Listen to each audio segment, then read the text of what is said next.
Assalamualaikum warahmatullahi wabarakatuh. Udah lama banget nih aku gak bikin video di YouTube. Kali ini temenin aku buat makeover ruang tamu ini. Serius aku udah gerah banget ngeliat tembok aku yang lembab itu ya. Dan aku wallpaperin juga tetap aja ngelotok-ngelotok terus sampai pegel banget, ya Allah, sedih pokoknya. Jadi tuh memang solusinya itu memang harus ganti, kayaknya ganti tembok ya. Tapi kali ini aku gak ganti tembok. Jadi ini aku beli gipsum gitu, papan gipsum. Nah, aku berniatnya mau ditutupin pakai papan gipsum ini. Nah, ini aku ukur-ukur ya, karena aku nggak punya penggaris yang besar, jadi aku pakai penggaris yang kecil gini dan pakai meteran. Meterannya juga meteran baju. Nah, ini tinggal dikarterin aja sih, yang setelah aku ukur tadi ya. Niatnya sih sebenarnya pengen pakai WPC gitu, tapi kalau pakai WPC kebanyakan itu butuh budget banyak ya, jadinya aku pakai gipsum. Nah, ini aku beli gipsum ini, papan gipsum ini satu papan ini harga 60.000 di toko material deket rumah aku. Dan untungnya itu bisa dianterin ya, jadi aku mikir gimana cara bawanya, tapi alhamdulillah bisa dianterin. Nah, ini setelah aku udah ukur nih, aku tempelin dulu nih ya di tembok. Nah, terus aku berniat untuk bikin dekorasi di bagian tengahnya itu melengkung gitulah ya. Sebelumnya aku juga mikir pakai WPC yang board gitu, itu juga lebih murah sih, harga 30 ribuan kalau nggak salah, tapi berapa kali berapa doang, nggak sebesar gipsum.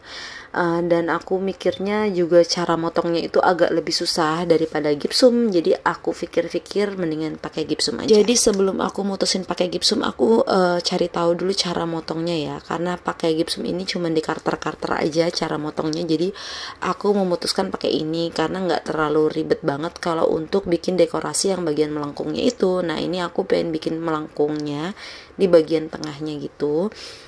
Terus ini aku ukur gimana caranya biar sama gitu ya, jadi nggak miring-miring. Ini aku satu-satu banget, aku pakai meteran baju. Nah, ini setelah aku ukur, aku gambar, terus langsung deh aku pakai karter aja dipotong-potong kayak gini.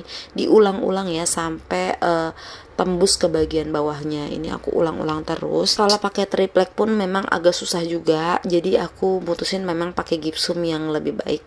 Nah, ini setelah aku potong-potong kayak gini lah hasilnya nih bagian melengkungnya. Terus ini ada sambungannya gitu. Jadi satu papan gipsum itu aku nggak bisa bikin full melengkungnya dalam satu. Jadi ini aku sambungin dengan dua papan gipsum gini ya. Untuk modal aku bikin makeover ini nih, aku beli papan gipsum ini 2 lembar itu seharga 120 ya, untuk satu papannya 60.000. Dan aku beli kayu reng gitu. Nah, nih contohnya kayak gini nih yang aku pengen bikin. Aku beli juga kayu reng kayak gini nih seharga 25.000 untuk panjang 4 meteran. Di kayu rengnya ini aku potong aja, ngacak gitu ya, terserah lah gimana. Terus aku pantekin di tembok ini. Jadi aku beli paku beton juga, aku pantekin di temboknya supaya nempel ya. Dan ini buat pegangan nanti gipsumnya itu. Sebenarnya Enci yang jagain material itu juga aneh, kok pakai kayu reng bukan pakai holo gitu. Tapi aku bilang aku pengen buat di tembok aja Ci, jadinya dia meng-ACC lah ya. Ya namanya orang mau beli, cuman kan dia ngasih saran. Nah, salahnya aku tinggalin gitu aja dan itu patah dong. Jadi langsung ku minta tolong sama anakku ya buat pegangin papan gipsum ini, karena aku mau tempelin ke kayu reng yang tadi. Jadi nih kalau dari papan gipsum ke kayu itu bisanya itu cuman pakai mur gitu ya, kayak baut mur gitu ya, nggak bisa pakai paku. Jadi ini aku harus murin dulu ke bagian kayu yang bagian atasnya, karena memang yang sering jatuh itu yang di bagian ini ya. Setelah aku mur-murin kayak gitu satu-satu, nah ini udah mulai kokoh ya. Nanti untuk bagian retakannya itu nanti aku bisa tambal pakai kompon. Nah, aku beli kompon juga, semen kompon gitu 5.000 untuk 1 kilonya. Nah, setelah aku murin semua bagian yang memang tadi aku pantekin kayu, tuh bisa dilihat ya sambungannya itu aku nggak di videoin untuk aku komponin bagian-bagian sambungan dari gipsum karena aku lupa banget. Dan ini tuh aku istirahat berkali-kali jadi capek banget ya, jadi aku sempat lupa kalau aku harus bikin video yang buat ngomponinnya itu. Nah, setelah dikompon cepet banget sih keringnya, langsung aku cat aja. Untung aku masih punya sisa cat sebelumnya ya, karena sebelumnya aku ngecatin tembok ini pakai cat ini gitu ya. Dan niat hati tuh di bagian tengahnya ini untuk menutupi keborokan dari tembok aku ya. Aku pengen pakein wallpaper sebelumnya, jadi masih ada sisa gitu, aku pengen pakein. Tapi hasilnya tuh nggak bagus ternyata, karena memang tembok aku itu udah pokoknya nggak bagus deh. Pokoknya temboknya tuh lembab, jadi tuh wallpapernya itu nggak nempel. Dan ini tuh ngabisin stok wallpaper aku yang warna abu-abu ya, jadi tuh udah dicoba lagi lecek, nggak nempel, dan aku mencoba berulang-ulang. Dan ini aku untuk menutupi semuanya aku pantekin juga ini kayak ambalan gitu ya. Maksud hati sih biar nggak fokus pada temboknya, jadi fokusnya pada ambalan, tapi tetap aja temboknya kelihatan jelek.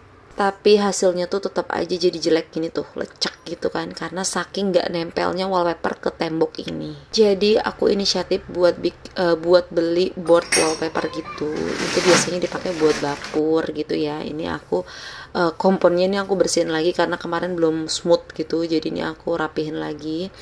Aku cat lagi ya di bagian yang patah itu yang kemarin.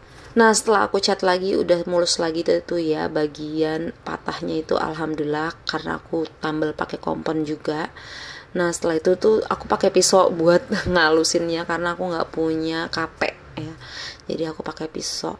Nah ini aku beli board wallpaper gitu untuk menutupi keborokan dari tembok aku. Nah ini tuh nempel banget ya ke tembok aku yang memang udah lembab, alhamdulillahnya nempel. Jadi buat menutupi ini semua aku beli 5 lembar wallpaper board ini. Setelah aku tempel semuanya ini, satu lembarnya seharga kalau nggak salah 7 ribuan ya, aku lupa apa 10 ribu, aku juga lupa ya, sekitar segituan. Aku beli 5 lembar, jadi alhamdulillah banget ini ketutup. Dan ini tuh gampang banget untuk pengaplikasiannya, jadi bisa digunting, terserah kita mau ukurannya seberapa lebar, dan tinggal dibuka aja stiker di belakangnya. Nah udah deh, langsung ditempel aja di tembok. Dan ini tuh berguna banget buat menutupi keborokan tembok aku. Tadinya aku berpikir untuk pakai WPC, tapi kalau pakai WPC ini lebih dari 4 lembar gitu ya, untuk ukuran yang 1,5 meter, kan lumayan banget ya. Jadinya istilahnya 2 lembar papan WPC untuk yang lebarnya yang panjangnya 3 meter, kan lumayan ya. Jadi aku memang tetap membeli ini papan WPC ini ya, dekorasi ini buat ditempel di bagian pinggir-pinggirnya. Jadi ini aku nanggung banget sih sebenarnya, nggak beli banyak karena memang lumayan ya harganya, satu lembarnya aja bisa 90 ribuan gitu. Jadi aku cuman beli 2 lembar aja untuk di bagian pinggirnya. Dan ini tuh aku pakai lem kayu gitu, sebelumnya masih ada, dan alhamdulillah bisa ya. Jadi ini aku tempelin aja di bagian kanan dan kirinya tuh seperti ini. Dan ini aku tambahin juga pakai lem tembak biar tambah rekat gitu ya di bagian tempelan ininya WPC-nya. Dan alhamdulillah juga bisa pakai lem tembak, jadi tetap kokoh gitu ya. Nah di bagian sininya aku tambahin sebelah kanannya juga aku tambahin WPC, dan ini aku minta tolong anak aku. Nah di bagian atasnya itu aku taruhin tanaman artifisial yang ada sebelumnya ya, jadi daripada nggak kepasang, aku pasang aja di bagian pojok-pojoknya. Dan di bagian tengahnya ini aku tambahin lampu strip gitu biar ada warnanya lah ya, biar untuk nempelin lampu strip ini, karena aku nggak punya double tip yang bening itu ya, yang perkat gitu, aku malah pakai lakban. Alhamdulillah sih bisa aja lakban bening aku pakainya. Nah ini udah ketempel semua, lumayan ya, ini udah ketutup semua. Dan ini hasilnya. Nah jadi tembok aku nggak polos-polos amat. Dan ini aduh bangku aku ya, belum aku ganti sarungnya, jadi aku tutupi dengan sarung sofa ini karena gak perlu biaya mahal untuk ganti sofa. Jadi walaupun sofanya udah jelek, cuma cukup untuk beli sarung sofa aja udah jadi cantik lagi sofa aku. Di bagian atas rak sepatu ini banyak banget perabotan yang gak jelas, karena kemarin masih DIY jadi yang benerin tembok itu, jadi semua barang ada di situ. Nah ini aku taruh lagi kalender dan pewangi ruangannya di sini. Juga aku kasihin dekorasi sedikit lah ya. Nah inilah untuk hasilnya. Gimana menurut kalian? Memang nanggung banget ya, karena WPC-nya aku beli cuma 2 untuk kanan kiri aja, karena memang meminimalisir budget ya. Kalau punya budget lebih juga pengennya semuanya gitu ya biar cantik. Nah, makeover aku kali ini ya kayak gini aja. Ini juga udah menguras lumayan kantong aku ya, kantong ibu rumah tangga yang nggak berpenghasilan. Dan ini sebelum di makeover dengan tembok yang bikin pusing dan sakit kepala ya, karena memang semuanya nggak nempel di tembok ini. Dan ini setelah di makeover. Terima kasih banyak ya yang udah nonton. Sampai ketemu di video selanjutnya. Assalamualaikum.